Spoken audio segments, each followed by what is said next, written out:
오늘 저는 여러분과 함께 영원히 솟아나는 샘물이라는 제목으로 말씀을 나누겠습니다.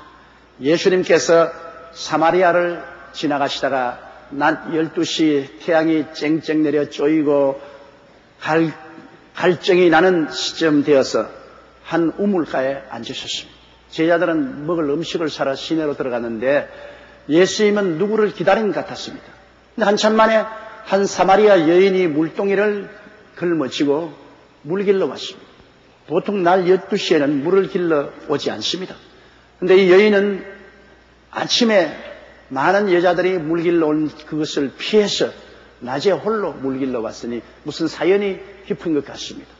그는 주위를 살펴보지도 아니하고 예수님이 계신 것도 눈여겨보지 않고 그대로 우물가에 나가서 물동이를 내려놓고 다래박으로 물을 기르기 시작합니다.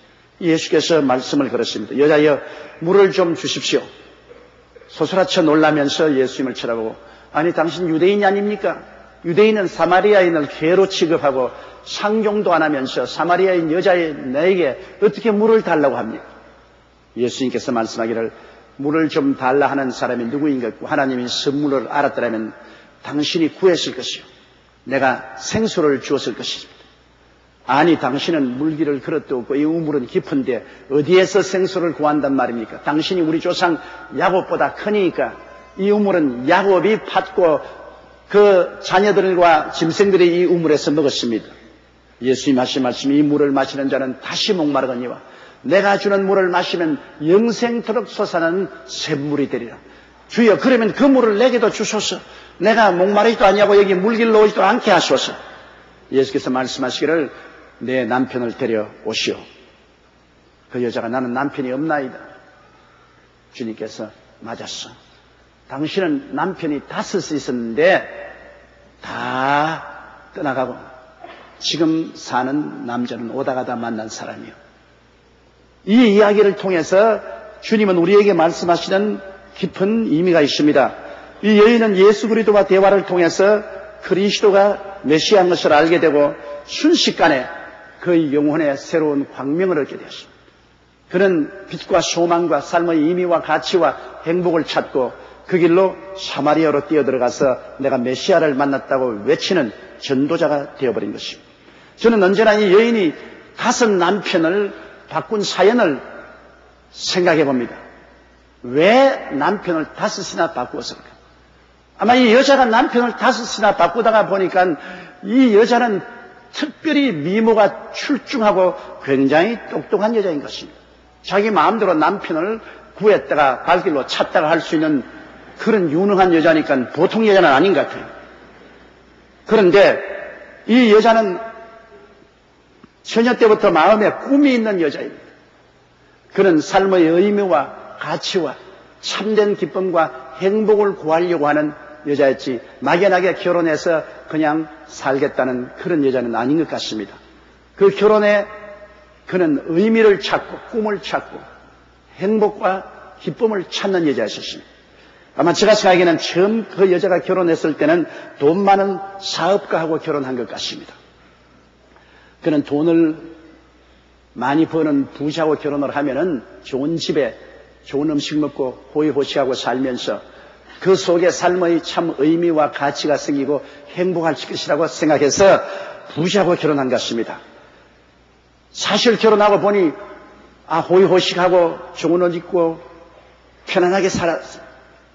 그러나 그 남편이 사업한다고 밤낮 뛰어다니기 때문에 남편하고 대화할 시간이 별로 많지 않습니다. 그리고 또 종종 남편이 집을 비웠습니다.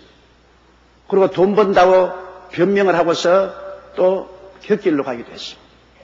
그래서 그는 그 부자하고 얼마 살지 않아서 부여 속에 참 삶의 의미와 가치와 행복이 없다는 것을 발견했습니다. 물질적으로는 부유했지만 마음은 굉장히 공허하고 무의미한 삶이었습니다. 그리고 또 사업이 가져오는데 여러 가지 스트레스가 많았습니다. 빚을 지고 또 빚을 내고 장사를 하는데 잘 되기도 하고 안 되기도 하는 그 긴장이 계속되었습니다. 그 생활 속에서 영원한 진리나 삶의 참 의미나 가치나 행복과 기쁨을 발견할 수가 없었습니다. 그래서 그 여자는 결심했습니다.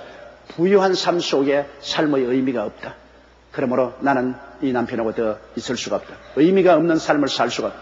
그래서 그 남편을 발로 차버렸습니다.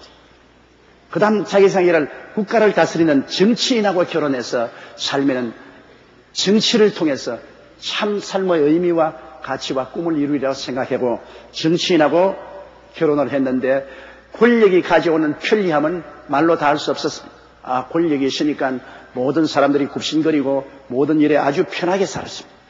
그리고 또 화려한 사교계에 나가서 밤늦게 동안 사교하고 춤추고 아주 즐거웠습니다. 그러나 육체적으로는 아주 즐겁고 쾌락이 있는 것 같지만은 그러나 그러고 난 다음 집에 들어오면 마음의 공허가 밀물처럼 휩싸왔습니다. 이게 뭐냐 사는 게. 그냥 정치적 권력이나 가지고 사교계에 가서 화려한 생활을 하고 그러고 난 다음에 삶에 질서가 없습니다. 늘 정치한다고 밤늦게 새벽 일찍이 혹은 집에 안 돌아오는 남편 그를 바라고 산다는 것이 그는 의미가 없었습니다. 그리고 또 전체 삶이 해바라기 삶입니다. 언제나 손위의 사람에게 잘 보이려고 웃음을 웃고 따라다녀야 되고 또 유권자들에게 표받으려고 보는 마다 허리를 숙이고 굽신거려야 되고 그의 삶이 언제나 불안했습니다. 정치적인 권력이란 언제 잃어버릴지 모르니까 현재도 미래도 불안했습니다. 그 속에 그는 영원한 삶의 의미와 가치와 기쁨과 행복을 발견할 수 없었습니다. 지치고 고달팠습니다. 에라 이것도 잘못 선택했다. 그래서 발길로 차버렸습니다. 이제는 교수하고 결혼해서 편안하게 살아야 합니다. 그래서 아주 교수를 택해서 결혼을 했는데 교수는 존경받으니까 모두 다 선생님이라고 자기를 보고 사모님이라고 했어요. 야 여기에 무슨 가치가 있겠구나. 그리고 가정생활도 안정이 되었습니다. 언제나 아침에 정시에 출근하고 정시에 돌아오니까 안정된 삶을 살죠. 그러나 대화가 없습니다. 남편이 안정된 삶은 살지만은 언제나 책하고만 삽니다. 나는 우리 교회 교수님 사모님 한 분이 하루는 울면서 저에게 신앙상담을 왔는데 남편이 생화학을 전공하는 교수님 집에 쥐를 굉장히 많이 길러요. 흰 쥐를. 그래서 그 쥐를 가지고 늘 시험을 하는데 항상 집에 들어오면 여보 당신 잘 있었어 그렇게 묻지 않고 쥐에게 밥 줬어? 그래서 자기 생각에 늘 이놈의 쥐새끼가 나보다 낫다. 쥐에 대한 정성이 나에게 대한 정성보다 낫다. 쥐에 대한 굉장한 원한이 생겼습니다. 그래서 하루는 쥐를 다 치워버리셨어요. 그 남편이 와가지고서 잠시 여보 찾거든요.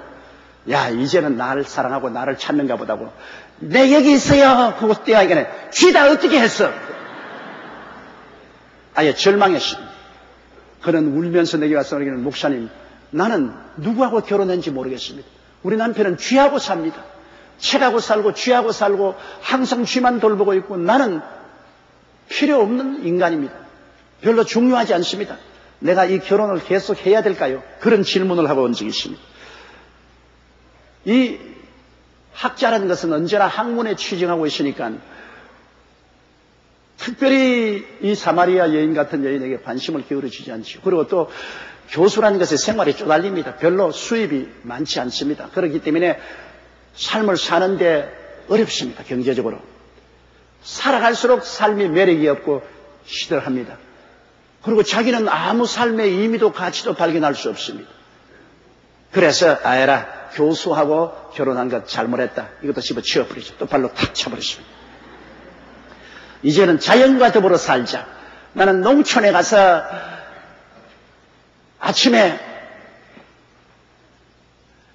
새들의 울음소리 듣고 잠을 깨고 이슬을 밟으며 걷고 그리고 저녁에는 하늘에 티 없이 맑은 곳에 찬란한 별빛을 바라보면서 살고 싶다. 아주 신선한 채소와 과일 먹어가면서 자연과 더불어 그 속에 삶의 의미와 가치를 가지고 살겠다고 생각하고 이상과 꿈을 가지고 농부하고 결혼을 했는데 글쎄 신선한 채소를 먹는 줄 알았는데 신선한 것은 더 돈 만든다고 다 팔고 전부 벌레 먹은 채소만 먹으라 그래요. 과일도 신선한 과일은 시장에다 출하해야 된다 그러고 떨어진 과일이나 벌레 먹은 과일 아주 병든 과일만 먹으라고 하는데 아주 기가 막힙니다. 그래도 그것도 참을 수가 있는데 아침에 일찍 일어나서 밭에 일하러 가면 저녁에 별빛을 보고 돌아옵니다. 뜨거운 태양빛 아래 김을 매야 되고 농산일을 해야 되니까 언제 얼굴에 크림 한번 발라본 기억조차 없습니다. 순식간에 그 얼굴은 태양에 거슬려서 새카맣게 되고 온 얼굴이 거칠어졌습니다. 자기 나이보다 훨씬 나이가 많이 들어 보이고 내 청춘이 큰일 났구나 싶었습니다. 그뿐 아니라 농촌 생활하는 것이 늘 빚이 쌓이고 경제적 어려움이다. 노동을 하면서 그는 아무런 그 생활에 내용이 없습니다. 이건 늘 아침 일찍 일어나고 저녁 늦게 일어나면 예를 수도 삶에 무슨 가치가 없고 의미가 없고 생활에 내용이 없어. 나 여기 있다가 완전히 고구마 할머니 되겠다. 그래서 그만 그 집도 떠나버렸습니다. 이 우물아 빠이빠이 그 우물물을 버렸습니다. 에라 이제는 마지막으로 바다와 더불어 살자. 내 귀는 소라 껍질 바다의 소리를 그리워하오. 로맨틱하게 해변가를 걸으며 바다에 가서 우리 남편이 생선 잡으면 펄떡펄떡 뛰는 생선 회쳐 먹고 그리고 매운탕 해 먹고 그리고 파도 소리 들으면서 남은 여생을 그 속에서 삶의 의미를 찾고 살아보자.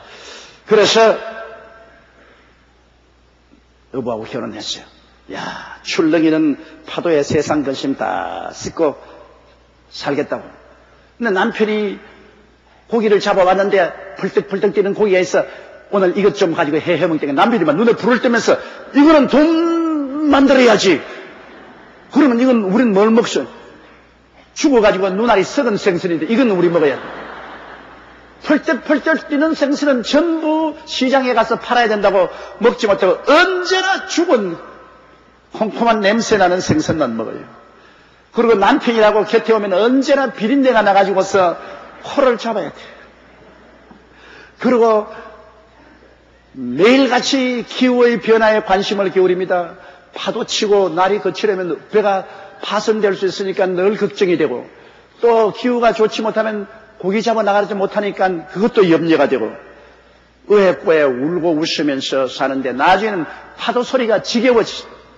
오존 냄새도 싫습니다. 아주 펄떡펄떡 뛰는 생선도 보기도 싫고 썩은 생선도 보기도 싫습니다. 그래서 어부하고 결혼한 것도 실패했다. 집어치워라. 그것도 떠났습니다. 이제는 갈 곳이 없어요. 그래서 외로우니까 오다 가다가 남자 하나 만나서 결혼도 안 하고 살면서 인생은 결국 어디서 와서 왜 살며 어디로 가는지가 모르는 것이다. 인생에는 내용이 없다. 의미도 가치도 기쁨도 행복도 있을 수가 없다. 그냥 동물적으로 살다가 죽는 것이 인생이다.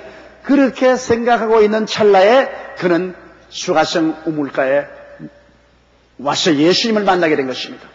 그가 많은 남편을 바꾸었다는 소문이 났기 때문에 사람들이 수근거림으로 아침에 물길러 오지 못하고 대낮에 사람 없을 때 물길러 왔다가 예수님을 만나게 된 것입니다. 그러면 오늘 이 예수님의 말씀을 통해서 우리가 두 번째 알고 싶은 것은 주님께서는 이 여자에게 영원히 목마르지 않는 생수를 주겠다고 말씀하시는데 그것이 무슨 의미일까요? 여러분, 우리 인생은 샘물을 품고 태어났었습니다. 아담과 하와가 지음을 받았을 때 하나님께서 하고 생기를 불어넣은 그것이 바로 영혼 속에 있는 샘물입니다. 생명의 샘물입니다. 하나님이 불어넣어 주신 영혼의 샘입니다. 사람들마다 가슴 속에 영혼의 샘을 가지고 태어났었습니다. 이 속에 하나님 아버지와 예수님을 모시면 생수가 넘쳐나서 그 속에 삶의 의미와 가치가 있고 행복과 기쁨이 있게 되는 것입니다. 그러나 인간은 하나님을 저버림으로 말미암아 이 샘이 말라버리고 말았습니다. 에레미야서 2장 13절에 보면은 내 백성이 두 가지 악을 행하였나니 곧 생수의 그런 데는 나를 버린 것과 스스로 웅덩이를 판 것인데 그것은 물을 저축지 못할 터진 웅덩이라고 말했습니다. 생수의 근원이 되는 하나님을 저버렸다는 것입니다. 시편 14편 1절에 어리석은 자는 그 마음에 이르기를 하나님이 없다 하도다. 저희는 부패하고 소행이 가장하여 선을 행하는 자가 없다고 말한 것처럼 하나님이 없다고 하는 사람마다 그 마음속에 생수가 말라버린 것입니다. 생수가 말라버리니 마음의 갈급함이 말로 닿을 수 없죠. 삶의 의미와 가치와 기쁨과 행복의 생수가 말라버리니 이 여자처럼 남편을 5이나 갈아 제끼고 우물물을 5번 바꾸어 마셔도 그 마음속에 갈급함이 채워지지가 않습니다. 사람들은 스스로 우물을 팠으나 그 우물은 터진 우물입니다. 이 여자가 스스로 남편을 5이나 갈아보았지만 다 터진 우물이에요. 그 남편을 통해서 삶의 의미나 가치나 기쁨이나 평안을 얻을 수가 없었습니다. 우물은 우물인데 터진 우물이라 거기에는 기쁨과 삶의 의미와 가치의 물을 채울 수가 없었습니다. 오늘날 이사야 1장 28절에 말한 것처럼 그러나 패역한 자와 죄인은 함께 패망하고 야훼를 버린 자도 멸망할 것이라고 했는데 소련 공산주의자들 보십시오. 무신론과 유물론에 근거한 공산주의라는 우물을 팠습니다. 이 물을 마시면 행복해지고 잘 살게 된다고 70년 동안 선전했는데 그 물은 터진 우물이라 공산주의 행복은 하나도 채워지지 않았습니다. 말라버렸죠. 공산주의가 파멸하고 말았죠. 오늘날 우리 한국의 20, 30대 젊은이들은 52%가 어떻게 사는 것이 옳은지 모를 때가 많다고 말합니다. 인생을 살면서 여기에 하나님의 생명수가 없기 때문에 삶의 의미와 가치와 기쁨과 행복을 모릅니다. 어떻게 사는 것이 옳은지 모른다고 리서치 앤드 리서치의 1청년 조사 중에 52%의 젊은이가 말했습니다. 58%는 우리 사회는 정당한 노력으로만 성공하기 힘들다. 그러므로 백을 타고 줄을 타야지 노력 가지고는 살 수 없다. 42%는 우리 사회에서는 법과 질서를 지키면 손해본다. 법과 질서를 지키지 않는 것이 이익이다. 그렇게 말합니다. 왜 가치를 잃어버렸습니까? 삶의 의미를 잃어버렸습니까? 삶의 목적도 상실했습니다. 하나님이 없는 곳에는 법과 질서도 지켜지지 않습니다. 하나님이 없는 곳에는 인생의 참 의미와 가치와 행복을 발견할 수가 없습니다. 여러분, 마음의 샘이 말라버리면 사람들은 방황하기 시작하는 것입니다. 목마르니까요. 마음의 샘은 바로 하나님인 것입니다. 잠언서 14장 27절에 야훼를 경외하는 것이 생명의 샘이라 사망의 그물에서 벗어나게 하느니라고 했고, 요한계시록 21장 6절에 나는 알파와 오메가여 처음과 나중이라 내가 생명수 샘물로 목마른 자에게 값없이 주리라고 말한 것입니다. 오늘날 예수를 믿고 하나님을 섬겨서 마음속에 생명수가 넘쳐나는 사람만이 참 인생의 만족을 느낄 수가 있죠. 그 이외에는 만족이 없습니다. 한국인의 사회에 대한 불만족도는 76%라고 리서치에서 발표했었습니다. 한국인은 30대 후반의 삶의 목표가 뭐냐? 51%가 부자가 되는 것이고 37%가 내 하고 싶은 대로 하겠다는 것입니다. 부자가 되면 행복할 것으로 생각하는데 부자라는 것은 물질을 많이 쌓아놓은 뿐이지 마음속에 생수의 근원은 되지 못합니다. 그렇기 때문에 세계적으로 유명한 폴 게티라는 미국의 석유 거부가 런던에서 70이 넘어 죽기 전에 신문 기자와 대화했을 때 기자들이 당신은 행복합니까? 이런 성을 확장 내면서 행복이 도대체 어디에 있느냐고 고함을 쳤습니다. 왜냐? 물질은 주위에 쌓아놓을 뿐이지 마음속에 영혼의 샘물을 채워주지는 못하기 때문인 것입니다. 오늘날 사람들은 경제 문제가 해결되고 직업이 있고 자녀가 잘 자라면 행복할 것이지만 그것이 다 있으면 또다시 그 마음속에 허무와 무의미가 고개를 들고 일어나게 되는 것입니다. 그렇기 때문에 사람들은 물질을 자꾸 추구하고 환경을 추구해서 이것을 쌓아놓으면 행복이 있을 것인 줄 알고 갈급하게 합니다. 바닷물을 마시는 사람은 마시면 마실수록 자꾸 목말라가지고서 나중에는 배가 터져 죽습니다. 그렇기 때문에 바다에서 조난당한 사람은 바닷물을 마시지 말아야 됩니다. 소음기가 들어와서 마시면 또 마시고 싶고 마시면 또 마시고 싶고 결국 배가 터져 죽습니다. 이 세상의 부귀영화 공명이라는 것은 가지면 더 가져야 되고 가지면 더 가져야 되고 나중에 한없이 가지려고 하다가 그 속에서 파멸되고 마는 것입니다. 환경과 쾌락으로는 마음속에 샘물을 채우지 못합니다. 그것은 터진 우물입니다. 물이 채워지지 않아요. 여러분, 유명한 문학가 해밍웨이는 노벨 수상을 받았지만은 그가 사냥총으로 머리에 쏘아서 코를 터뜨려 자살했습니다. 그는 유세, 나는 필라멘트가 끊어진 전구처럼 공허하다고 말했습니다. 집이나 명예도 다 가지고 부인도 수없이 갈아제끼고 그러면서도 그 마음의 공허는 채울 수가 없었습니다. 오늘날 우리나라 30, 40대 남자 10명 중 6명이 경제적 문제 때문에 행복하지 않다고 말하는데, 그럼 경제적인 문제가 해결되면 또 행복하냐? 그러면 또 우리 마누라가 못나서 행복하지 않다고 말합니다. 또 사회가 공평하지 못해서 행복하지 않다. 조건은 얼마인지 있습니다. 행복은 여러분 그런 물질적으로 오지 않거든요. 주 900년 초에 사라센 제국의 8대왕 압둘라 라만 3세는 그 당시에 중동과 유럽을 뒤흔드는 가장 강력한 제왕이었습니다. 그는 연간 수입이 3억 4천만 달러 정도죠. 개인의 수입이 3억 4천만 달러니까 돈독에 빠졌어요.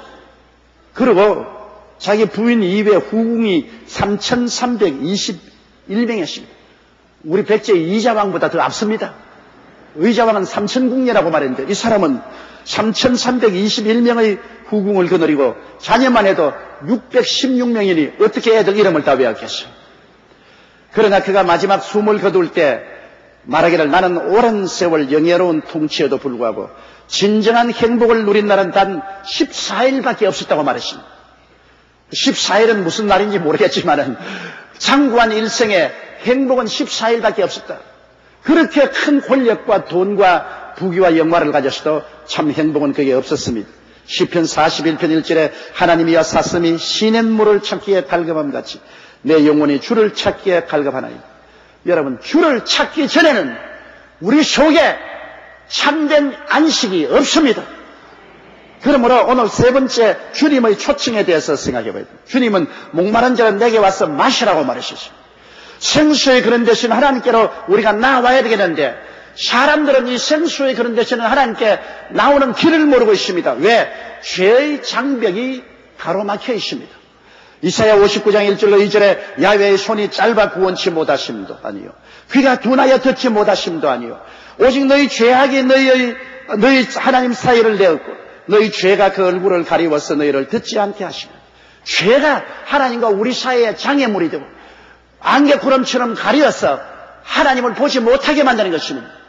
죄 때문에 우리가 하나님 앞에 담대히 나가지 못해요. 그리고 또 그에 보태어서 우리 사람들은 하나님을 믿고 신앙을 가지려고 하지 않습니다. 요한복음 3장 36절에 아들을 순종치 아니하는 자는 영생을 보지 못하고 도리어 하나님의 진노가 그 위에 머물러 있다 했는데 사람들은 하나님의 아들을 전해도 그를 믿고 순종하지 않으려고 하는 것입니다. 그러나 이 두 가지 장애물을 제거해 주신 분이 바로 예수님인 것입니다. 2000년 전에 하나님의 아들 예수님이 오셔서 우리를 대신하여 모든 우리의 죄악의 장애물을 걸머지고 십자가에 올라가서 몸을 찢고 피를 흘려서 이를 다 청산해버렸습니다. 그 피로서 하나님 앞에 나가는 대로를 닦아놓은 것입니다. 그리고 예수님께서 성령을 보내셔서 우리에게 믿음을 주시고 순종을 주셔서 우리를 불러주십니다. 아버지께서 내게 오게 하지 않으시면 내게 올 자가 없다고 주님이 우리를 불러주셔서 우리 마음의 불신앙을 제하여 주시고 우리에게 모든 불순종을 제하여 주십니다. 그래서 주님을 믿고 보혈로 씻음을 받고 아버지 앞에 서게 해주신 것입니다. 여러분 경험한 적이 있죠. 어릴 때 여러분 학교 가는 길에 점포에서 외상 과자를 많이 사 먹고 난 다음에는 나중에 주인만 만나면 이놈의 자식 외상값 내라고 하기 때문에 겁이 나서 그 길로 못 가고 뒷길 산을 둘러가지고서 학교로 갑니다. 그러니 얼마나 고생스럽습니까? 아침만 되면 간이 두근두근합니다. 그 길로 걸어가다가 주인 만날까 싶어가지고. 그런데 하루 어머니가 그것을 알고 가서 그 빚을 말끔히 갚아주었어요. 그 다음 날은 어깨 탁 펴고 그 집 앞을 지나갑니다. 날 잡으려면 잡아봐라. 그래도 어머니가 빚을 다 갚아주었으니까 잡질 않아요. 옛날에는 하나님 앞에 겁이 나가지고서 못 나갑니다. 하나님 앞에 못 나가니까 아예 변명으로 하나님이 없다. 하나님 필요 없다. 하나님을 피해서 늘 도망을 쳤습니다. 그러나 예수께서 보배로운 피로 우리의 죄를 다 청산해주고 난 다음 이제는 겁없이 가슴을 쫙 펴고 보혈의 대로를 통해서 아버지, 아버지 여기 계시나이까 그러고 나올 수가 있는 것입니다. 오늘 그러므로 죄를 짓고 불의하고 추악하고 버림을 받아야 마땅함에도 불구하고 예수 그리스도의 보혈로 죄를 한 번도 안 지은 것처럼 주님이 씻어버리고 마는 것입니다. 요한복음 14장 6절에 예수께서 가라사대 내가 곧 길이요 진리요 생명이니 나로 말미암지 않고는 아버지께로 올 자가 없느니라. 예수님 이외에는 우리 죄악을 청산한 분이 없기 때문인 것입니다. 그런 원수된 것을 십자가로 다 소멸하시고 우리가 그 그리스도 안에서 그 은혜의 풍성함을 따라 그 피로 말미암아 곧 죄사함을 다 받았습니다. 그렇기 때문에 여러분 우리 주 예수 그리스도 앞에 서게 될 때 우리는 과거를 논하지 말아야 됩니다. 왜냐하면 주님께서 회개하는 사람의 과거는 묻지 않고 다 청산해버립니다. 하나님께서는 우리의 죄를 영원히 깊은 바다에 던졌다는 것은 잊어버립니다. 우리의 죄를 동과 서가 멀듯이 멀리 옮겨버리시고 기억도 하지 않으신 것입니다. 이러므로 우리는 부끄럼 없이 주님 앞에 담대하게 설 수가 있는 것입니다. 그리고 우리 주 예수를 구주로 모시고 아버지께 나가면 우리 아버지가 우리에게 생명수를 주십니다. 스가랴서 13장 1절에 그날의 죄와 더러움을 씻는 셈이 다윗의 족속과 예루살렘 거민을 위하여 열리리라고 하셨고 요한복음 4장 13절로 14절에 예수께서 대답하여 가라사대 누구든지 목마른 자는 내게로 와서 마셔라. 너희 뱃속에서 생수의 강이 흘러나리라고 말씀한 것입니다. 여러분, 그러므로 우리가 예수 그리스도를 구주로 모시고 그리스도가 우리 속에 들어오면 영원히 솟아나는 샘물이 우리 가운데 풍성하게 넘쳐나게 되는 것입니다. 그러므로 이 샘물이 마음속에 들어와야 비로소 우리는 평화와 기쁨과 만족과 행복이 다가오게 되는 것입니다. 예수 그리스도 안에서 우리가 마음에 이 생수를 얻고 난 다음에 그 다음 가정 화목도 건강도 재산도 우리에게 기쁨을 갖다 줄 수가 있는 것입니다. 여러분, 그렇기 때문에 오늘 이 사마리아 수가성에서 만난 여인이 그리스도 밖에서 마음의 행복과 기쁨과 삶의 의미와 가치를 찾아 방황하다가 절망한 것처럼 오늘 세상을 찾아 방황하는 사람은 절망하고 말 것입니다. 마음의 평안과 기쁨, 만족과 행복은 영적인 것이요 환경이나 물질적인 것이 아닙니다. 부귀, 영화, 공명, 쾌락, 지식, 문화 그 무엇이라도 몸에 끼어입은 옷에 불과한 것입니다. 속이 배가 고파 죽을 지경인데 아무리 옷을 끼어입어도 그 옷이 배를 채워주지 못합니다. 옷은 아무리 끼어입어도 마음을 채울 수가 없습니다. 마음은 생수이신 예수님을 모셔드려야만 마음이 채워지는 것입니다. 수가성 우물가의 여인은 예수님을 믿고 모시드리자 순식간에 마음의 구원을 얻습니다. 그는 전에 5 남편이라는 옷을 끼어 입었습니다. 그 마음의 갈급함을 채워보려고 5 남편을 바꾸어 쳐 보았지만은 그 마음의 봉헌은 채울 수가 없었습니다. 그가 예수님을 만나고 그리스도가 메시아인 줄 알고 받아들이자 순식간에 마음의 생수가 넘쳐났습니다. 하나님이 원래 넣어주신 그러나 말라버리고 터져버린 그 웅덩이가 살아나서 생수가 넘쳐났습니다. 삶의 의미와 가치와 기쁨과 행복과 평안을 깨닫게 되자 물동이를 버려두고 그는 사마리아 성으로 뛰어들어가서 여러분이여 내가 메시아를 만났다고 그는 외쳤습니다. 여러분, 인생이 무엇입니까? 잠시 있다 사라지는 안개입니다. 모든 인생은 풀과 같고 그 영화는 풀에 있고 그 같다. 풀은 시들고 꽃은 떨어져 버리고 맙니다. 그것이 우리에게 영원한 삶의 의미와 가치와 기쁨과 행복을 주지 못합니다. 시편 49편 16절로 20절에 보면 사람이 치부하여 그 집 영광이 더할 때 너는 두려워 말지어다. 제가 죽음에 가져가는 것이 없고 그 영광의 저를 따내려가지 못함이로다. 제가 비록 생시에 자기를 축하하며 스스로 좋게 함으로 사람들에게 칭찬을 받을지라도 그 옆에 열조에게로 돌아가리니 영영의 빛을 보지 못하리로다. 존귀하지 않아 깨닫지 못하는 사람은 멸망하는 짐승과 같다. 사람은 존귀하지요. 그러나 사람은 그냥 무엇을 먹을까, 무엇을 입을까, 무엇을 마실까 그것만 추구하고 이 세상 부귀영화 공명만 찾다가 빈 심령을 가지고 이 세상을 떠나면 멸망하는 짐승과 다를 것이 없다고 말하는 것입니다. 사람은 하나님의 형상과 모양대로 지음받았습니다. 그것이 바로 속에 있는 여러분 생수의 샘물입니다. 이것이 바로 영혼인 것입니다. 생수의 샘물에는 예수 그리스도와 하나님 아버지가 있어야 샘물이 솟아오릅니다. 예수 그리스도와 하나님을 제껴놓고 세상에 어떤 것으로 채워놔도 그 우물은 말라버리고 터진 우물이 되고 마는 것입니다. 결코 행복은 다가오지 않습니다. 우리의 참 삶의 의미와 가치는 참 기쁨과 평안과 행복은 생수의 그런 데는 하나님 아버지를 예수 그리스도를 통해서 모셔드리고 믿고 의지해야만 하는 것입니다. 그곳에 우리의 참된 삶이 있습니다. 그 이외에는 다 우리 생활의 액세서리에 불과하지, 피해 입은 옷에 불과하지 우리의 마음을 채워줄 수는 없는 것입니다. 우리 다 같이 고개 숙여 기도드리겠습니다. 사랑이 많으시고 거룩하신 하나님 아버지, 사마리아 수가성에 나온 이 여인은 지혜 있고 총명하며 삶의 참 의미와 가치를 추구하고 영원한 기쁨과 행복을 찾는 여인이었습니다. 그는 그것을 결혼을 통해서 얻어보려고 남편을 5번이나 바꿨지만 그 속에는 오직 공허와 허무와 무의미와 낙심과 절망밖에 없었습니다. 이 사마리아 여인이 예수 그리스도를 발견하고 메시아를 알고 그를 영접하자 그 영혼 속에 메말라 빠진 운물에서 생수가 푹푹 솟아오르기 시작했었습니다. 아버지 하나님, 우리는 늘 생각하기를 좀 더 돈이 많으면 행복할 것이다. 지위가 높으면 행복할 것이다. 명예가 있으면 행복할 것이다. 모든 우리 조건이 구비되면 행복할 것이라고 말합니다. 그렇게 되면 우리의 삶의 의미와 가치가 있을 것이라고 생각했는데 아무리 모아놓아도 그것은 끼어있는 옷에 불과하고 마음속에 텅 빈 것은 채울 수가 없습니다.